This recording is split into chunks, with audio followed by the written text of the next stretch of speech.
BRS party గత 10 ఏళ్లలో చేసిన అప్పులకు సంబంధించి చర్చలకు సిద్ధమంటూ మంత్రి జూపల్లి చేసిన వ్యాఖ్యలపైన పెద్ద ఎత్తున దుమారం లేపుతుంది. దానికి సంబంధించి దాదాపుగా నేను బీఆర్ఎస్ భవన్కి వచ్చి చర్చిస్తానని చెప్పేసి అనడంతో ఇక్కడ బీఆర్ఎస్ పార్టీ ఆఫీస్ లో కొంతవరకు ఉద్రిక్తత వాతావరణం నెలకొంది. ఇదే అంశంపైన మాట్లాడుతూ మనతో పాటు బీఆర్ఎస్ పార్టీ మహిళా నాయకురాలు పవన్ గౌడ్ గారు ఉన్నారు. ఏం చెప్తారు పవన్ గౌడ్ గారు? మంత్రి జూపల్లి గారు బీఆర్ఎస్ భవన్కి వస్తామని చెప్పేసి సవాల్ చేశారు, రాలేదు. మీరు కూడా మాకు పోలేకపోయారు. ఏంది అసలు? పోలేకపోయినామా లేకపోతే మమ్మల్ని పోతుంటే పోలీసు వాళ్ళు నిర్బంధించిండ్రా? మీ మీడియా వాళ్ళకి తెలుసు. మేము పొద్దున 10 గంటలకు మా భవన్ కు వస్తామని చెప్పినాకనే మా మహిళా మనులందరూ మంగళహారులతోటి పుష్ప గుచ్చాలతోటి బొట్లతోటి సిద్ధంగా ఉన్నాం. మా నాయకులు కూడా ఇక్కడనే ఉన్నారు. మా రామన్న గారు కానివ్వండి, హరీష్ అన్న గారు కానివ్వండి, ఆర్ఎస్ ప్రవీణ్ కుమార్ గారు కానివ్వండి. వస్తా అని చెప్పిన ఆయనే బీఆర్ఎస్ పార్టీలో ఉన్నాయనే. అంతకు ముందు బీఆర్ఎస్ పార్టీలో ఉన్నప్పుడు జూపల్లి లాగా ఉండే, ఇప్పుడు కాంగ్రెస్ పార్టీలోకి వేయిన తర్వాత జూపిల్లి లాగా మారి తోకముడిచిండ్రు. అంతే తప్ప ఇంకొకటి లేదు. పోలీసులను వాళ్ళ కన్సల్లలో పెట్టుకొని మా నాయకులను అరెస్ట్ చేసి గన్ పార్క్ దగ్గర మేమున్నాము, మీరు వస్తలేరు అనేసి మళ్ళీ ఇంకొక విష ప్రచారాన్ని చేస్తున్నారు. మేమందరం తెలంగాణ భవన్ దగ్గరనే ఉన్నాం. పోలీసులను ఇక్కడ నుంచి జరగమని చెప్పండి. మమ్మల్ని మేము వస్తుంటే అరెస్టు చేయొద్దు అని చెప్పండి. మేము రావడానికి ఇప్పటికి కూడా సిద్ధంగా ఉన్నాము. మీరు ఒకవేళ భవన్కి వస్తా అంటే కూడా మేము మీకు మంగళారతులతో బొట్టుతోటి పెట్టి లోపలికి తీసుకుపోవడానికి కూడా సిద్ధంగా ఉన్నాం. మీరు ఎవరు భయపడకండి, మీకు ఫుల్ సెక్యూరిటీ మేమే ఇస్తాం. మిమ్మల్ని తీసుకొచ్చి ఇక్కడ కూర్చునే పెడతాం. కాంగ్రెస్ పార్టీ వాళ్ళకి చెప్తున్నాం, మీరు ఎవరు భయపడకుర్రి, ఫుల్ సెక్యూరిటీ తోటి మిమ్మల్ని తీసుకొచ్చి తెలంగాణ భవన్ లో కూర్చుండే పెడతాం. మీకు ఒక కుర్చీ తయారు చేసినాం, ఆ కుర్చీలో కూర్చుండే పెడతాము. కాగు లెక్కలు కాకి లెక్కలా లేకపోతే రేవంత్ లెక్కలు కాకి లెక్కలా అనేది తెలుసుకుందాం. కాగిచ్చిన రిపోర్ట్ ఇది. రేవంత్ రిపోర్ట్ ఎక్కడున్నది మరి పట్టుకొని రమ్మని చెప్పండి. ఓకేనా? అంటే సంక్షేమ శాఖకు సంబంధించిన అంశం కూడా ఇటు ఆర్ఎస్ ప్రవీణ్ కుమార్ గారు, ఇటు సంక్షేమ శాఖ మంత్రి అడ్లూరి లక్ష్మణ్ గారి పైన ఇద్దరి మధ్యలో ప్రతి సవాలు నడుస్తున్నాయి. 2000 కోట్ల అవినీతి జరిగిందని ఆర్ఎస్ ప్రవీణ్ కుమార్ గారు, అసలు 600 కోట్ల ప్రాజెక్టులు 2000 కోట్ల అవినీతి జరుగుతుందని వాళ్ళు చెప్తున్నారు. సో గన్ పార్క్ దగ్గర వాళ్ళు కూడా దీనికి సిద్ధమని చెప్పేసి ఇటు సోమాజిగూడ ప్రెస్ క్లబ్ లో అటు గన్ పార్క్ దగ్గర సో వాళ్ళిద్దరి మధ్య కూడా పెద్ద ఎత్తున సవాలు నడుస్తున్నాయి. అవును, సవాళ్ళు నడుస్తున్నాయి. వాళ్ళు సవాలు స్వీకరించడానికి రెడీగా లేరు కదా. మేము చెప్పే సమాధానం వినడానికి మేము రావడానికి సిద్ధంగా ఉన్నాం. వస్తే మా నాయకులను అరెస్ట్ చేసి కాంచన్బాగ్ పోలీస్ స్టేషన్ లో పెట్టింది కదా. మా నాయకుడు ఇక్కడనే ఉన్న రామన్న గారు వచ్చి ఆయన దగ్గర ఏం నిరూపిస్తారో, ఏం లెక్కలు చెప్తారో ఒకసారి చెప్పండి. మేము కూడా మీ లెక్కలకు మీ ప్రశ్నలకు సమాధానాలు ఇవ్వడానికి రెడీగా ఉన్నాం. ఇంకొకటి, ఆనాడు అసెంబ్లీ జరిగినప్పుడేమో మైకులు కట్ చేస్తారు, ఈనాడు ప్రజాక్షేత్రంలోకి మా నాయకులు వస్తా అంటేనేమో పోలీసులను పెట్టి అరెస్ట్ చేస్తారు. ఇది ప్రజా పాలన అని చెప్తున్నారు కదా. పందికొక్కుల పాలన చేసుకుంటా ఎవరెవరు ఏ శాఖలల్లా ఎంత దెబ్బి తింటున్నారో తెలంగాణ ప్రజలందరికీ తెలుసు. ఇసుక దగ్గర స్కాములు జరుగుతున్నాయి, గోల్మాలు జరుగుతున్నాయి.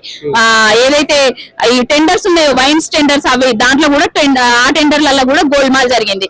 ఇప్పుడు జూపల్లి గారికి ఆయన సొంత శాఖలో ఏం జరుగుతుందో ఆయనకు తెలియదు.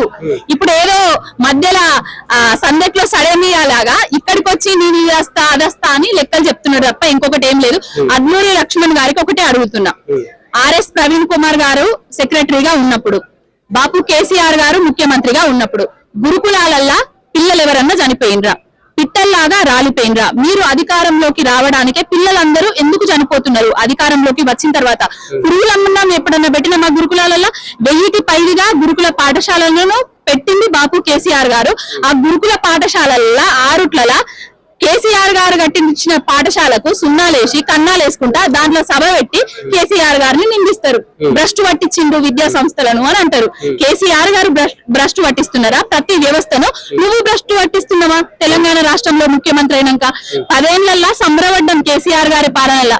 రైతన్నలు సంబరపడ్డారు, నిరుద్యోగులు సంబరపడ్డారు, ఉద్యోగులు సంబరపడ్డారు, మహిళా మనులు సంబరంగానే ఉన్నారు. కానీ రేవంత్ రెడ్డి వచ్చిన తర్వాత ప్రతి ఒక్కరికి టోక్రా పెడుతున్నారు, అంతే తప్ప టోపీ పెడుతున్నారు తప్ప ఇంకొకటి ఏం లేదు. ముఖ్యమంత్రి గారు ఒక సభలో మాట్లాడుతూ మీ నాయకుడు కేసీఆర్ ఉద్దేశించి అరుంధతి సినిమాలో పశుపతిని కట్టేసినట్లు ఫామ్ హౌస్ కే పరిమితం చేసిన కూడా కొన్ని సంచలన స్టేట్మెంట్ చేశారు. దీని గురించి ఏం చెప్తారు? అంటే పశుపతి అంటున్నారు, దొంగది అన్నట్టుగా. ఇప్పుడు తెలంగాణ రాష్ట్రంలో రావణ పాలన తీసుకొచ్చిన పశుపతి రేవంత్ రెడ్డి గారు. ఆ పశుపతే మా తెలంగాణ రాష్ట్రాన్ని తీసుకొచ్చిన దళపతిని ఆ విధంగా సంబోధిస్తున్నాడు. ఇగో పశుపతి ఎవరో దళపతి ఎవరో తెలంగాణ రాష్ట్ర ప్రజలందరికీ అర్థమైపోయింది. నేను 2.5 ఏళ్లలోనే 3వ సంవత్సరం కూడా దగ్గరకు వచ్చింది. ఈ 2 ఏళ్లలో కూడా నువ్వు చేసేది ఏం లేదు. ఇంకొకటి, యాదాద్రి లచ్చన్న గుడిని ప్రపంచమే అబ్బురపరిచే విధంగా బాపు కేసీఆర్ గారు కట్టించిండ్రు. ఇప్పుడు వెమ్లవాడ రాజరాజేశ్వర స్వామి దేవస్థానంలో కాంక్రీట్ దిమ్మలు ఎక్కడికి పోయినా కూడా పిల్లర్లతోటి కడుతున్నారు. దాని మీద చర్చ జరగాలి. అక్కడ ఎవరైతే ఉన్నారో ఆ బీసీ అని చెప్పుకునేటైనే నాయకుడు, ఆయన పేరు ఆది శ్రీనివాస్ గారు ఎమ్మెల్యే గారు ఆయన కూడా బయటకు వచ్చి మరి ఏం జరుగుతుంది అనేసి చెప్పాలి ప్రజలకు. ఏది లేదు. ఇంకొకటి యాదాద్రి బోర్డుకు సంబంధించి యాక్టర్ చిరంజీవి గారి వైఫ్ ను కూడా అందులో మెంబర్ గా డిసైడ్ చేసేసారు.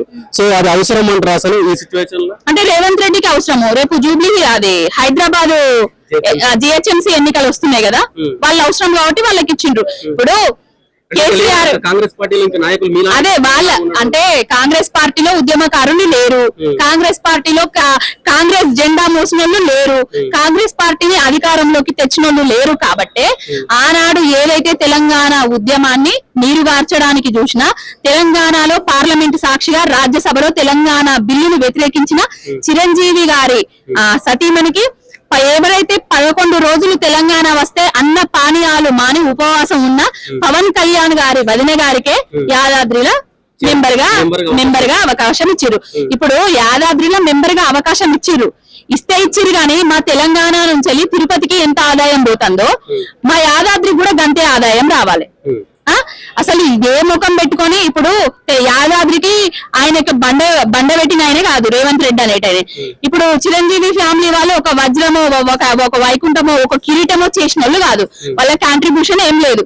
కానీ అందరినీ వదిలేసి వాళ్ళకే ఇస్తున్నాడంటే తెలంగాణ ప్రజలు తెలంగాణ అస్తిత్వాన్ని కోల్పోతున్నట్టే లెక్క.